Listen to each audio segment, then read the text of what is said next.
Jadi saya punya izin praktek di Indonesia dan di Australia. Salah satunya karena bantuan Pak Mahfud dengan rekomendasi beliau. Nah biasanya kalau saya datang, saya minta waktu.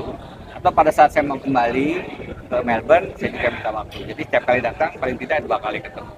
Pak Mahfud termasuk yang relatif mudah ditemui dan tidak sulit kemudian meluangkan waktu untuk ketemu dengan saya. Kemudian bagi saya beliau katakan ini Indrayana kan junior saya, benar.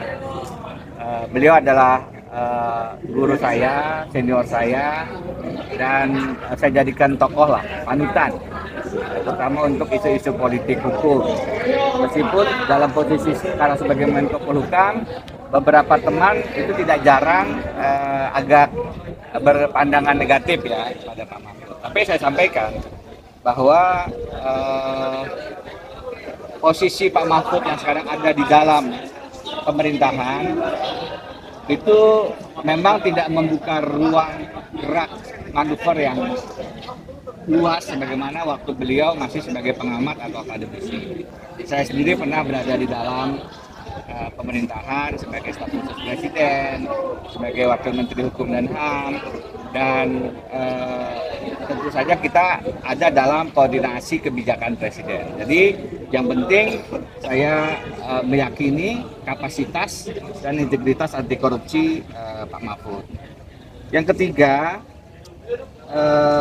di pertemuan terakhir hari Rabu, jadi minggu yang lalu, di kediaman di rumah dinas beliau, saya memang sekali lagi bertukar pikiran tentang soal-soal politik hukum,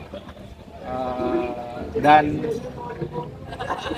itu kemudian salah satunya menjadi viral, terutama setelah dijadikan konten oleh abang saya, Refil Halud, di channel beliau. Saya tidak menyampaikan isi pembicaraan yang aneh-aneh sebenarnya, tapi karena kontennya Bang Refil kan pasti ditonton banyak orang, jadi seolah-olah ada sesuatu yang heboh gitu, padahal tidak. Dan saya menyampaikan di situ sedikit saja sebagian cerita yang sebenarnya sudah diketahui publik. Apa saja itu? Pertama, memang dalam cerita itu Pak Mahfud menyatakan ada sih politisi yang hadir, tidak perlu disampaikan siapa namanya, siapa dari mana partainya, tapi di situ memang disampaikan ada semacam gerakan untuk tidak melaksanakan pemilu, bahkan melaksanakan sidang istimewa MPR. Untuk apa? Untuk menunda pemilu, langsung memilih presiden dan seterusnya. Nah, Pak Mahfud dengan tegas mengatakan terhadap orang yang datang sepanjang itu, beliau mengatakan perintah presiden kepada saya tegas, jelas, laksanakan, amankan pemilihan umum 2024. Tidak ada arahan lain. Itu yang pertama. Yang kedua, betul saya sampaikan kepada Pak Mahfud bahwa saya dengan seorang rekan akademisi yang juga tokoh anti korupsi di Jogja, tidak perlu saya sebutkan namanya siapa, bersepakat bahwa kata Pak Mahfud, Denny Indrayana itu mendukung Anies Baswedan. Betul. Tapi yang tidak benar, mohon izin untuk koreksi, dikatakan saya minta izin. Enggak, saya nggak minta izin. Saya menyampaikan informasi bahwa Pak Mahfud, saya ini dengan rekan X bersepakat untuk mendukung Pak Anies Baswedan. Kata Pak Mahfud, oh bagus. Bagus kalau Pak Anies bisa jadi capres, silakan didukung biar rakyat ada pilihan. Dan beliau sih mengatakan, apa teman-teman tidak berpikir capres yang lain? Terus beliau menyebutkan preferensinya siapa. Nah, siapa preferensi Pak Mahfud? Sebaiknya jangan saya yang menyampaikan namanya, tidak etis. Lebih baik teman-teman kalau pengen tahu bertanya ke Pak Mahfud. Tapi mungkin beliau juga tidak akan menyampaikan karena posisi beliau sebagai Menko Polhukam. Yang ketiga, sebagaimana disampaikan Pak Mahfud, diskusi kami sebenarnya pertemuan sebelumnya. Jadi saya sering ketemunya nih terkait dengan adanya